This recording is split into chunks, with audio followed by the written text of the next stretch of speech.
সন্তানের প্রতি বাবা মার সবচাইতে বড় দায়িত্ব হলো, সবচাইতে বড় হক হলো তাদের প্রতি ইনসাফ করা, তাদেরকে সমান চোখে দেখা।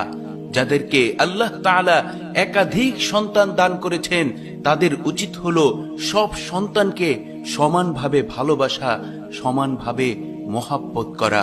সন্তান আল্লাহ রব্বুল আলামিনের পক্ষ থেকে বাবা মার জন্য বড় একটি নিয়ামত, বড় একটি আমানত।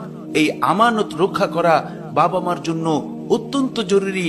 এই আমানত রক্ষা করতে না পারলে অবশ্যই তাদের হিসেবের কাঠগড়ায় দাঁড়াতে হবে। কি ভয়ঙ্কর কথা!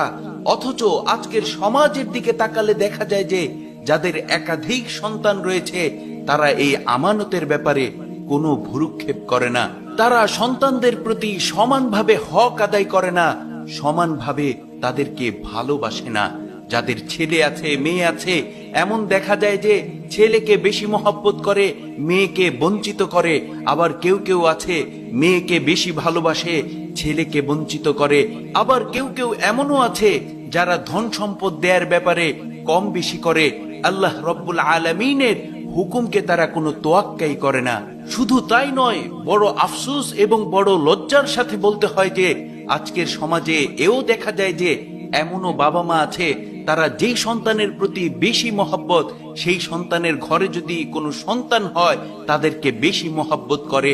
আর অন্য সন্তানের ঘরে ছেলে মেয়ে হলে সেই সকল নাতি নাতনিদেরকে তারা আদর থেকে বঞ্চিত করে, মহব্বত থেকে বঞ্চিত করে। এটা সন্তানের উপর বড় একটি জুলুম। এই জুলুম যেই সকল বাবা মা করবে তাদের দুনিয়াতে কঠিন শাস্তির সম্মুখীন হতে হবে এবং আখিরাতে আল্লাহর আদালতে হিসেবের কাঠগড়ায় দাঁড়াতে হবে।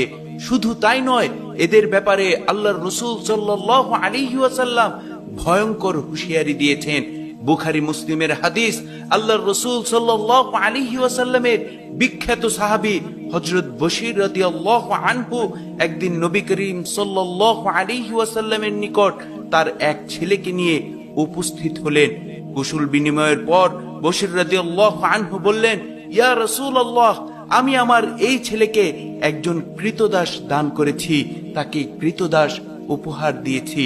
আল্লাহর রাসূল সাল্লাল্লাহু আলাইহি ওয়াসাল্লাম তাকে সাথে সাথে জিজ্ঞাসা করলেন, তোমার কি আর কোনো সন্তান আছে? তিনি উত্তরে বললেন, হ্যাঁ আছে। রাসূল আকরাম সাল্লাল্লাহু আলাইহি ওয়াসাল্লাম আবারও তাকে জিজ্ঞাসা করলেন, তাদের প্রত্যেককে কি তুমি একটি করে কৃতদাস উপহার করেছো? তিনি বললেন, না ইয়া রাসূলুল্লাহ। রাসূল আকরাম সাল্লাল্লাহু আলাইহি ওয়াসাল্লাম তাকে ধমকে স্বরে বললেন, তুমি আল্লাহকে ভয় করো, তুমি আল্লাহকে ভয় করো এবং সন্তানদের মধ্যে ইনসাফ কায়েম করো। সন্তানদের ব্যাপারে ন্যায়পরায়ণ হও, তাদের প্রতি সুবিচার করো।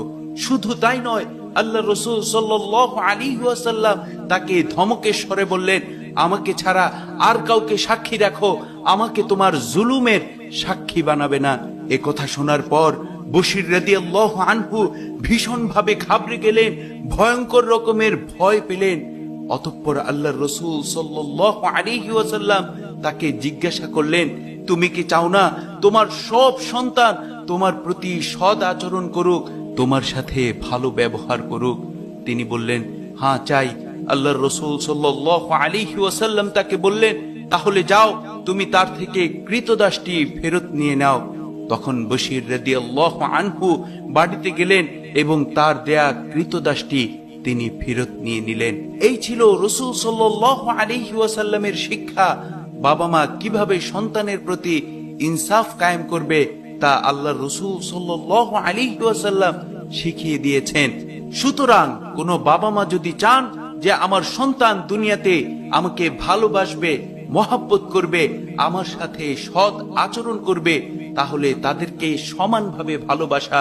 শুধু তাই নয়, বাবা মার ইন্তেকালের পর বাবা মার জন্য সন্তানেরা হাত তুলে দোয়া করবে, তাদের মুক্তির জন্য আল্লাহ রব্বুল আলামিনের কাছে চাইবে। তাহলে সেই সকল বাবা মা যেন সন্তানদের প্রতি ইনসাফ কায়েম করে।